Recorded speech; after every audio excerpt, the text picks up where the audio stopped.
नमस्कार दोस्तों, स्वागत है आपका आज की फटाफट बड़ी खबरों में। एक बार फिर हम हाजिर हैं आज की सभी बड़ी खबरों को लेकर। इस वीडियो में हम आपको बताने वाले हैं आज की बेहद बड़ी खबरें, लिहाजा इस वीडियो को पूरा आखिर तक देखें। इसलिए दोस्तों इस वीडियो को लाइक और शेयर भी जरूर कर दें। आज की बड़ी खबरों में हम आपको बताएंगे, जी हाँ दोस्तों, सोने के भाव में लगातार चौथे दिन फिर आई गिरावट। जानिए क्या है आज का ताज़ा भाव। भारत में सोने और चांदी की कीमतों में गुरुवार को लगातार चौथे दिन गिरावट नजर आई। हाजिर मांग कमजोर पड़ने के कारण कारोबारियों ने अपने जमा सौदे को कम किया है, जिससे वायदा बाजार में सोना आज को 0.16% की गिरावट के साथ 49,428 रुपये प्रति 10 ग्राम रह गया है।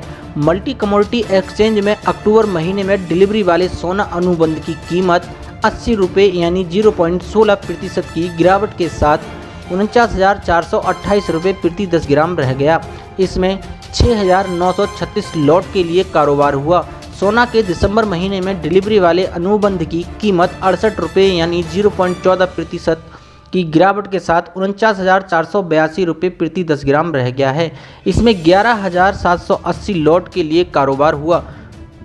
वहीं न्यूयॉर्क में सोने का भाव 0.57% गिरकर $1857.80 प्रति औंस रह गया है। सोने की कीमत में लगातार चौथे दिन गिरावट। अंतर्राष्ट्रीय बाजारों में कमजोर के रुख के बीच दिल्ली सर्राफा बाजार में गुरुवार को सोने की कीमत 485 रुपये की हानि के साथ 50,418 रुपये प्रति 10 ग्राम रह गई। HDFC सिक्योरिटीज़ ने यह जानकारी दी है कि सोने की कीमतों में लगातार चौथे कारोबारी सत्र में गिरावट आई है। पिछले दिन के कारोबार में यह 50,903 रुपये प्रति 10 ग्राम पर बंद हुआ था। चांदी भी 2,081 रुपये की गिरावट के साथ 58,099 रुपये प्रति किलोग्राम पर रह गया है, जो पिछले कारोबारी सत्र में 60,180 रुपये प्रति किलोग्राम था। साथ ही बढ़ते हैं आज की एक और बड़ी खबर की ओर। आज डीजल हुआ और सस्ता, जाने पेट्रोल के रेट। जी हाँ, आज शुक्रवार यानी 25 सितंबर 2020 को डीजल के रेट में कमी दर्ज की गई है। आज दिल्ली में डीजल का रेट 18 पैसे प्रति लीटर घटकर 71.10 रुपये प्रति लीटर पर आ गया है। वहीं पेट्रोल रेट भी 81.6 रुपये प्रति लीटर पर स्थिर रहा। सरकारी तेल कंपनियों की कीमतों की समीक्षा करने के बाद प्रति दिन पेट्रोल और डीजल के रेट तय करती है। इंडियन ऑयल, भारत पेट्रोलियम और हिंदुस्तान पेट्रोलियम दैनिक आधार पर सुबह 6 बजे से पेट्रोल रेट और डीजल रेट में संशोधन करती है और जारी करती है। दिल्ली में अब 1 लीटर पेट्रोल की कीमत 81.6 रुपये है। वहीं 1 लीटर डीजल 71.10 रुपये प्रति लीटर बिक रहा है। वहीं कोलकाता में अब 1 लीटर पेट्रोल की कीमत 82.59 रुपये है। वहीं 1 लीटर डीजल 74.62 रुपये प्रति लीटर पर बिक रहा है। मुंबई में अब 1 लीटर पेट्रोल की कीमत 87.74 रुपये है। वहीं 1 लीटर डीजल 77.53 रुपये प्रति लीटर पर है। चेन्नई में 1 लीटर पेट्रोल की कीमत 84.15 रुपये है। वहीं 1 लीटर डीजल 76.55 रुपये प्रति लीटर पर है। विदेशी मुद्रा दरों के साथ अंतर्राष्ट्रीय बाजार में क्रूड की कीमतें क्या हैं, इस आधार पर रोज पेट्रोल और डीजल की कीमतों में बदलाव होता है। इन्हीं मानकों के आधार पर पेट्रोल रेट और डीजल रेट रोज तय करने का काम तेल कंपनियां करती हैं। खुदरा बिकने वाले पेट्रोल और डीजल के लिए जितनी रकम का आप भुगतान करते हैं उसमें आप 55.5% पेट्रोल के लिए और 47.3% डीजल के लिए आप टैक्स चुकाते हैं। डीलर पेट्रोल पंप चलाने वाले लोग होते हैं। वे खुद को खुदरा कीमतों पर उपभोक्ताओं के अंत में करों और अपने स्वयं के मार्जिन जोड़ने के बाद पेट्रोल बेचते हैं। पेट्रोल रेट और डीजल रेट में यह कॉस्ट भी जुड़ती है। साथ ही बढ़ते हैं आज की एक और बड़ी खबर की ओर। रिटायर होने वाले सरकारी कर्मचारियों के लिए जरूरी खबर है, अब ऐसे बनेगी पेंशन। रिटायर होने वाले केंद्रीय कर्मचारियों के लिए राहत की खबर है। कोविड-19 महामारी के कारण अगर उनकी पेंशन नहीं बन पाती है तो उन्हें प्रोविजनल पेंशन मिलने लगेगी। केंद्रीय मंत्री जितेंद्र सिंह ने इसका ऐलान किया है। उनके मुताबिक महामारी के दौरान कर्मचारियों को नियमित पेंशन भुगतान, PPO जारी होने और पेपर वर्क पूरा होने तक प्रोविजनल पेंशन मिलेगी। बता दें कि केंद्र सरकार के 1 करोड़ से ज़्यादा कर्मचारियों और पेंशनरों को 7वें वेतन आयोग के तहत पेमेंट होता है। AG ऑफिस ब्रदरहुड के पूर्व अध्यक्ष हरिशंकर तिवारी के मुताबिक प्रोविजनल पेंशन का नियम नया नहीं है। किसी सरकारी कर्मचारी के रिटायरमेंट पर उसे प्रोविजनल पेंशन शुरू हो जाता है। पेंशन की रकम उसकी लास्ट ड्रॉ सैलरी पर निर्भर करती है। एक्चुअल पेंशन और प्रोविजनल पेंशन की रकम में खास अंतर नहीं होता है।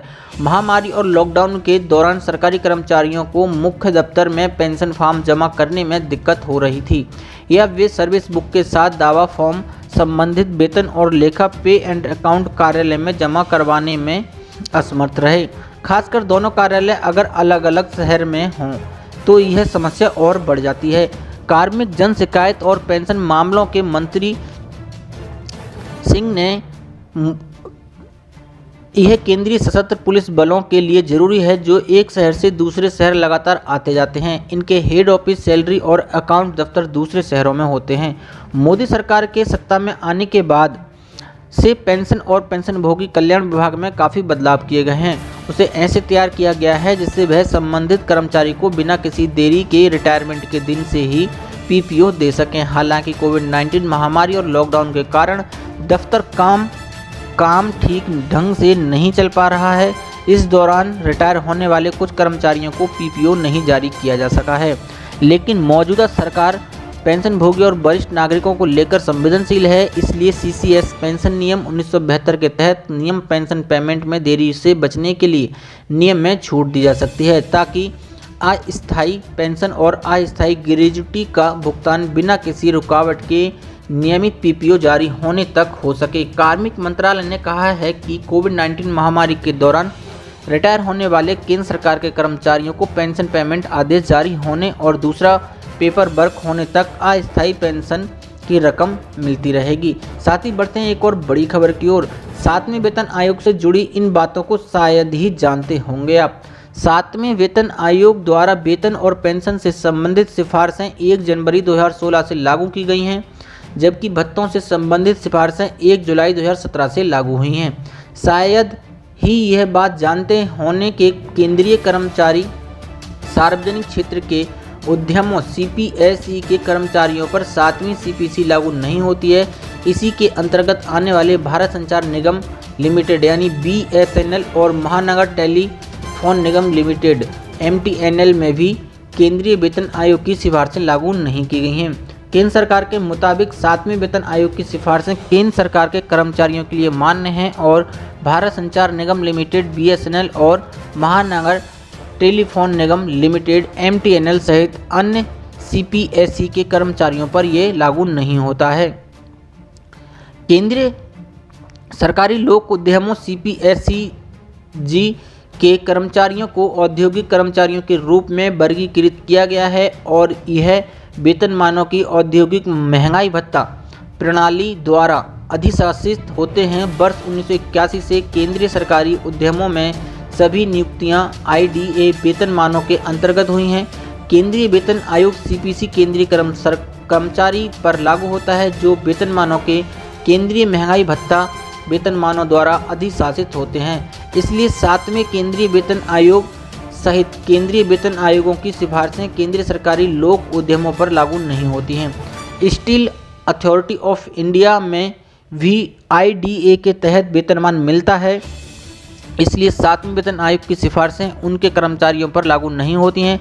तथापि कुछ केंद्रीय सरकारी लोक उद्यमों के कर्मचारियों के लिए जो अभी तक सीडीए वेतनमानों के अंतर्गत हैं, लोक उद्यम विभाग वित्तीय वहनीयता या संबंधित केंद्रीय सरकारी लोक उद्यम की भुगतान क्षमता के मूल सिद्धांत की शर्त के आधार पर केंद्रीय वेतन आयोग संबंधी व्यय विभाग की अधिसूचनाओं का समर्थन करता है।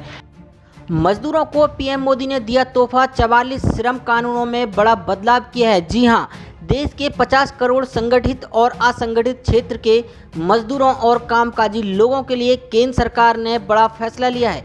मोदी सरकार ने 44 श्रम कानूनों में बड़ा बदलाव करते हुए सिर्फ 4 श्रम कोड बनाए हैं। इसके साथ ही सरकार ने 12 कानूनों को रद्द करते हुए पुराने 44 में से 3 कानूनों को नए श्रम कोड में शामिल किया है। यानी 29 की बजाय अब सिर्फ 4 श्रम कानून लागू होंगे, यानी वेतन सुरक्षा, व्यावसायिक सुरक्षा और स्वास्थ्य कोड, औद्योगिक संबंध कोड, सामाजिक सुरक्षा कोड। जी हाँ, राष्ट्रीय स्तर पर न्यूनतम वेतन तय किया जाएगा, राष्ट्रीय फ्लोर लेवल वेतन मिलेगा। भारत सरकार एक परिषद का गठन करेगी जो प्रति वर्ष न्यूनतम सैलरी का आकलन करेगी।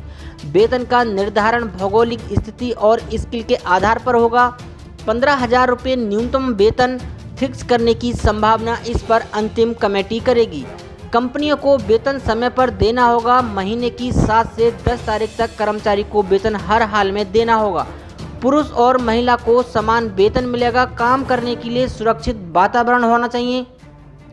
कर्मचारियों के स्वास्थ्य पर ध्यान रखना होगा। कंपनियों को कैंटीन और क्रैच सुविधा मुहैया कराना अनिवार्य होगा। 5 या उससे ज़्यादा संस्थाएं मिलकर ग्रुप पोलिंग कैंटीन चला सकती हैं। हर मजदूर कर्मचारी को नियुक्ति पत्र देना अनिवार्य होगा। अगर किसी मजदूर या कर्मचारी की हादसे में मौत हो जाती है तो मुआवजे के अतिरिक्त जुर्माने की 50% तक की राशि कंपनी कर्मचारी को देनी होगी। प्रवासी मजदूर को हर साल एक बार घर जाने के लिए प्रवासी भत्ता कंपनी देगी। प्रवासी मजदूर जहां काम करेगी वहीं राशन मिलेगा। प्रवासी श्रमिकों का एक नेशनल डाटा बेस बनाया जाएगा। 240 दिन की बजाय अब 180 दिन काम करने पर कर्मचारी अर्न लीव का हकदार होगा। महिलाओं को सभी क्षेत्रों में काम करने की इजाज़त होगी। इंस्पेक्टर का नाम बदलकर फैसिलिटेटर किया जाएगा। OSH कोड की परिभाषा को व्यापक बनाया गया है। अब media, electronic media, digital media में काम करने वाले पत्रकारों को वर्किंग जर्नलिस्ट की श्रेणी में रखा जाएगा। लगभग 45 वर्ष के ऊपर के कर्मचारी को एक बार फ्री हेल्थ चेकअप कंपनी की तरफ से मुहैया कराना अनिवार्य होगा। ट्रेड यूनियन को केंद्र, राज्य एवं संस्थान स्तर पर कानूनी मान्यता मिलेगी। शिकायत निवारण कमेटी में सदस्यों की संख्या 6 से बढ़कर 10 की जाएगी। 5 सदस्य ट्रेड यूनियन और 5 सदस्य संस्थान के होंगे। वर्कर की परिभाषा वेतन के आधार पर तय की जाएगी। 18,000 रुपये तक वेतन पाने वाले कर्मचारी वर्कर की श्रेणी में आएंगे। लेबर ट्रिब्यूनल में अब तक सिर्फ एक जज होते हैं। अब एक और प्रशासनिक सदस्य बनाया जाएगा ताकि समस्याओं का समाधान जल्द हो सके। फिक्स्ड टर्म एम्प्लॉयमेंट को मान्यता। अब श्रमिकों को ठेका मजदूरी के स्थान पर फिक्स्ड टर्म एम्प्लॉयमेंट का विकल्प मिलेगा, यानी अब उन्हें रेगुलर एम्प्लॉय के समान काम के घंटे, वेतन व सामाजिक सुरक्षा मिलेगी। अगर किसी कर्मचारी को कंपनी से कोई विवाद है तो अब वो 3 साल की बजाय सिर्फ 2 साल की समय सीमा के अंदर की शिकायत दर्ज करा सकता है। घरेलू वर्कर को औद्योगिक वर्कर की श्रेणी से बाहर रखा गया है। अगर किसी कंपनी ने कर्मचारी को नौकरी से निकाल दिया तो उसे रीस्किलिंग फंड देना होगा। रीस्किलिंग फंड कर्मचारी का 15 दिन का वेतन होगा और कंपनी इस फंड को 45 दिन के अंदर कर्मचारी को हर हाल में देगी। ट्रेड यूनियन को हड़ताल से 14 दिन पहले नोटिस देना होगा। 300 कर्मचारी वाली कंपनियां बिना सरकारी अप्रूवल के बंद हो सकती हैं। पहले ये नियम सिर्फ 100 कर्मचारी वाली कंपनियों पर ही लागू था। जी हाँ, ESIC का विस्तार किया जाएगा। देश के 740 जिलों में ESIC की सुविधा होगी। अभी ये सुविधा फिलहाल 566 जिलों में ही है। खतरनाक क्षेत्र में काम कर रहे संस्थानों को अनिवार्य रूप से ESIC से जोड़ा जाएगा, चाहे एक ही श्रमिक काम क्यों ना करता हो। पहली बार 40 करोड़ असंगठित क्षेत्र के मजदूरों को ESIC से जोड़ा जाएगा। बागान श्रमिक भी ESI के दायरे में आएंगे। 10 कम श्रमिक वाले संस्थानों को भी स्वेच्छा से ESI का सदस्य बनने का विकल्प होगा। 20 से अधिक श्रमिकों वाले संस्थान EPFO की कवरेज में आएंगे। असंगठित क्षेत्र के स्वरोजगार से जुड़े श्रमिकों को भी EPFO में लाने की योजना बनाई जाएगी। कॉन्ट्रैक्ट पर काम करने वाला कर्मचारी को भी ग्रेजुटी का लाभ मिलेगा। इसके लिए न्यूनतम कार्यकाल की बाध्यता नहीं होगी। असंगठित क्षेत्र के श्रमिकों का राष्ट्रीय डाटाबेस बनाया जाएगा जहां पर सेल्फ रजिस्ट्रेशन करना होगा। जिस भी कंपनी में 20 से अधिक श्रमिक काम कर रहे हैं उस संस्थान को रिक्त पदों की जानकारी ऑनलाइन पोर्टल पर देनी अनिवार्य होगी। साथ ही बढ़ते हैं आज की एक और बड़ी खबर की ओर। PF खाता धारकों को EPFO दफ्तर की नहीं पड़ेगी जरूरत। नए ऑनलाइन पोर्टल पर होगा सब काम। जी हाँ, ये कर्मचारियों के लिए बड़ी सुविधा होगी। कोरोना संक्रमण को देखते हुए EPFO ने PF धारकों के लिए इंस्पेक्शन पोर्टल लॉन्च कर दिया है। अब किसी को भी EPFO ऑफिस आने की ज़रूरत नहीं है। आप ऑनलाइन ही शिकायत और दस्तावेज मंगा सकते हैं। देश के 4.50 पीएफ सदस्यों को देखते हुए ईपीएफओ ने ये बड़ा कदम उठाया है। अब किसी को कोई जानकारी या शिकायत करनी हो तो इस पोर्टल पर कर सकते हैं। आपकी शिकायत पर अधिकारी आपके काम में जुट जाएंगे। अधिकारी आपकी शिकायत पर क्या कार्रवाई कर रहे हैं, इसकी भी जानकारी आपको मेल या मैसेज करके बता दिया जाएगा। ईपीएफओ सीवीडीटी के सदस्य हरभजन सिंह ने बताया कि कोरोना के समय में ईपीएफ कार्यालयों में सदस्यों की भीड़ लगी रही है। कानपुर में तो काफ़ी समय से सदस्यों को ईपीएफओ कार्यालय में लाइन लगानी पड़ती है। इससे बचने के लिए ये पोर्टल शुरू किया गया है। नए पोर्टल से शिकायतों का समाधान भी होगा और संक्रमण से भी बचा जा सकेगा।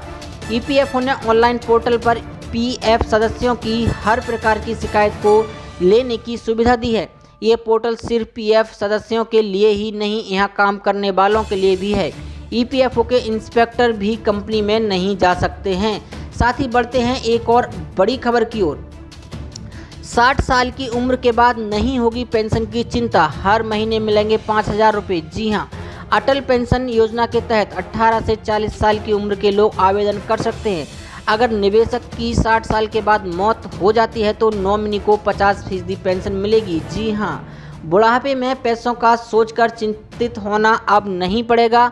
आपके लिए अटल पेंशन योजना बेहद फायदेमंद साबित हो सकती है। इसमें 60 साल की उम्र के बाद आप हर महीने 1 से 5,000 रुपये तक पेंशन पा सकते हैं। इस स्कीम के तहत अगर निवेशक की मौत हो जाती है तो उसके नॉमिनी को 50% पेंशन मिलेगी। इस योजना में 18 से 40 साल तक की उम्र तक के लोग आवेदन कर सकते हैं।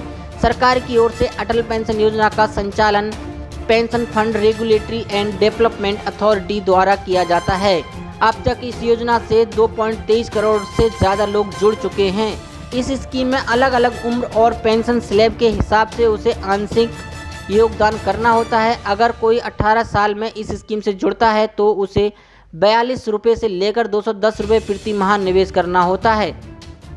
वहीं यदि कोई 40 साल की उम्र में आवेदन करता है तो उसे 291 रुपये से लेकर 1454 रुपये प्रति माह निवेश करना होता है। इसमें नियमित रूप से 60 वर्ष की आयु तक पैसा जमा करना होता है। इसके बाद 60 साल से होने पर हर महीने 1,000 से लेकर 25,000 रुपये तक पेंशन के रूप में मिलेगी। सब्सक्राइबर जितना ज़्यादा पैसा जमा करेगा उसे रिटायरमेंट के बाद उतनी ही ज़्यादा पेंशन मिलेगी। योजना की खास बात यह है कि इसमें आपको सेक्शन 80C के तहत 1.5 लाख रुपये तक टैक्स में छूट भी मिलेगी। साथ ही बढ़ते हैं आज की एक और बड़ी खबर की ओर। कोरोना संकट के बीच इन कर्मचारियों को मिल सकती है बड़ी राहत। जी हाँ, 7 पे कमीशन की ओर से केंद्रीय कर्मचारियों के लिए जरूरी खबर है। इतने प्रतिशत बढ़ सकता है डीए महंगाई भत्ता। जी हां, केंद्रीय कर्मचारी और केंद्रीय पेंशनर्स के लिए एक जरूरी सूचना है। महंगाई भत्ते को लेकर एक अच्छी खबर सामने आई है। इसका भुगतान नहीं हो रहा है, लेकिन जनवरी 2020 से लेकर जून 2020 के लिए महंगाई के आंकड़े जारी हो चुके हैं। केंद्रीय श्रम मंत्रालय द्वारा आंकड़ों के अनुसार अखिल भारतीय ग्राहक मूल्य सूचकांक AICPI में वर्ष 2020 के माह जनवरी से लेकर जून के बीच 2 पॉइंट का इजाफा हुआ है। इसका अर्थ ये हुआ कि जब भी डीए महंगाई भत्ता बढ़ेगा तब उसकी बढ़ोतरी का 3% हो सकता है। हालांकि कर्मचारियों को इस बढ़ोतरी का लाभ भी जुलाई 2021 के बाद ही मिल सकता है। कोरोना वायरस से उपजे संकट के चलते इसी साल केंद्र सरकार ने महंगाई भत्ता डीए को फ्रीज करके रखा है। वर्तमान में कर्मचारियों को 17% की दर से महंगाई भत्ता दिया जा रहा है। जी बिजनेस डिजिटल की रिपोर्ट के अनुसार सरकारी कर्मचारियों को जो महंगाई भत्ता दिया जाता है वह AICPI के पॉइंट्स के आधार पर ही तय किया जाता है। इसी साल जनवरी में AICPI इंडेक्स 330 पॉइंट पर था, जो कि जून में 2 पॉइंट बढ़कर अब 332 हो गया है। यानी इसके अनुसार यह संभावना है कि डीए महंगाई भत्ते में 3% की बढ़ोतरी का इजाफा हो सकता है। ऐसी बड़ी खबरों को देखने के लिए हमारे चैनल को सब्सक्राइब करें और इस वीडियो को लाइक शेयर जरूर करें। धन्यवाद।